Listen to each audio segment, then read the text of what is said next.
AMG goes electric and the electric Mercedes EQS goes AMG with the Mercedes EQS 53. And let's start directly in the front. Design-wise, they have this vertical fins here, closed grille because you don't need the cooling. The only cooling is in the lower part and adaptive. And the typical EQS face here with the daytime running light. Optional digital light, this so-called pixel light with even more elaborated high beam functions. And this car is also equipped with the night package, so we have dark accentuations right here and also, for example, at the side mirrors. The length is the same as 5 meters 22. Of course, normal EQS comparison, recently seen our full driving review of the EQS 580. This is the all-wheel drive model, and also the AMG model, the EQS 53, gets all-wheel drive. That means one electric motor in the rear, one in the front. Maximum of 1020 Newton meters. That's the peak performance. 3.4 seconds is the acceleration figure. And why is it 53? They say because there's still something coming up. There will be a 63 probably later, which is then even quicker. But 3.4 seconds is, of course, already supercar-alike. As for the wheels, 21 or optional 22-inch. You can see it right here in a rather closed or turbine vent design. Really very massive. And this is here the opening for the wiper fluid, which gets the 4MATIC Plus badge. In this case then, what does it mean? They have changed the all-wheel drive distribution a little bit, that it's even sporty, and of course you have even more power at the rear. The electric motors are indeed somewhat similar to the normal EQS, but they changed even hardware parts in the electric motors that can just, cope with more performance. Air suspension is standard with the setup of the AMG 4-door coupe by, the AMG GT 4-door. So it maybe has a similar ride, I don't know, but we of course have the battery, which puts the center of gravity very, very low. Rear axle steering is also standard, up to a degrees of 9 degrees in the opposite direction than the front wheels. 10 degrees with the normal EQS won't make such a difference. It reduces the turning circle and makes the car even more agile, especially at lower speeds. Here in the rear, the design clues are this special wing, bringing more downforce here. So that's of course not as aerodynamic then as for the efficiency. But we can still expect, with the combustion engines, when you go 4-cylinder, 6-cylinder, 8-cylinder, the 8 cylinders have higher consumption, yes. But with the electric vehicles, of course, this one is not as efficient as the, for example, rear-wheel drive only model or as the normal all-wheel drive model from the EQS. But more or less, it won't make such a difference. So with our EQS all-wheel drive test, we had a realistic range of 390 miles or 630 kilometers. We can expect a little bit less than with this one, but this is of course still a very good number. Here, design clues in the rear, we have to look closely actually, because here there are 3 diffuser-like fins instead of 2, and once again more high gloss black in the lower end for a little sporty look. I have to say, here in the electric, the EQS, the difference between non-AMG and AMG version maybe not as big. But then, of course, also the driving features, the normal versions are already quite quick, but there are more changes coming up in the interior. Oh, and have you seen? Here, wider side spoilers as well and high gloss black sporty style. But what you cannot see at the moment, bigger brake discs here. Usually for electric vehicles, sometimes we don't even use the brake discs, but here with the performance version, they also want to offer performance braking. And optional, you can even get carbon ceramic brakes. Here, it's of course even more expensive. Yeah, maybe for the racetrack or something. Yeah, and with the Dynamic Plus package by AMG, you can even top up the top speed to then maximum of 250 kilometers an hour or 155 miles per hour, if you need that, for example, for the racetrack.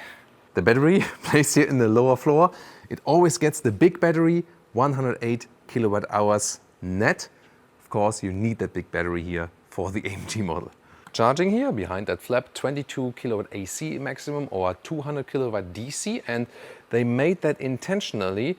Other manufacturers went for an 800 volt infrastructure inside of the vehicle and then can have a higher loading peak.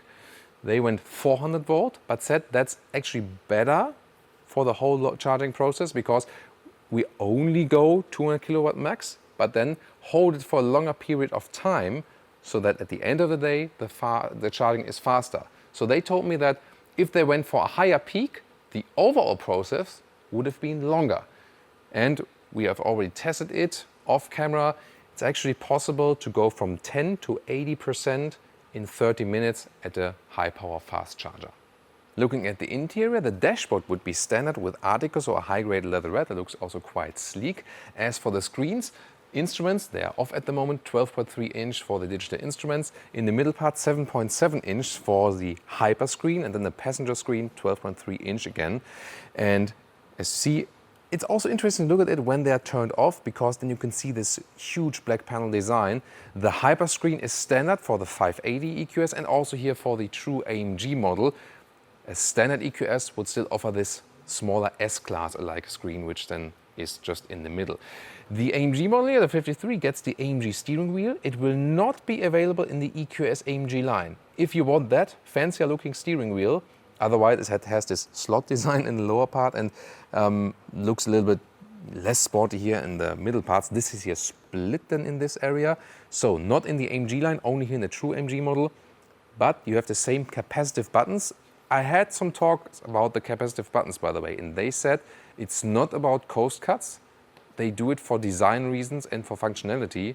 And we all agree here that the functionality with capacitive buttons is worse. It looks fancy, but it's harder to control than with real buttons. And I think it's a mistake that they went for this way. The grip, however, we know the steering wheel from like CLS facelift, E-Class facelift, and so on. It has a very good size and a very good steering control. I can already say it right now. And here you will be able to pick the driving modes then, and it will also be illuminated when, you know, the functionality and so on.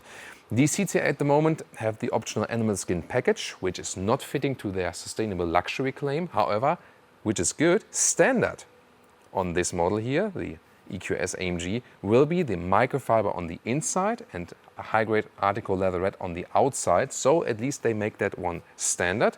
We also have the shots from here from the AMG line, which we shot for you in the studio earlier. So this is actually a similarity between AMG line and the true AMG model. And even the steering wheel can also be at a later stage offered with a whole microfiber wrap. So the EQS AMG is then a good possibility actually to get it all animal free. So if you maybe in the family have discussions and say like, why would you spend the extra money for the AMG model? You can say like, yeah, well, the AMG model, I need that faster stuff because then I can also make it animal free. So it's a very good argument maybe for, you know, for discussions at home. Oh, and a classic detail should not be missing in a sporty vehicle, these aluminum pedals or aluminium.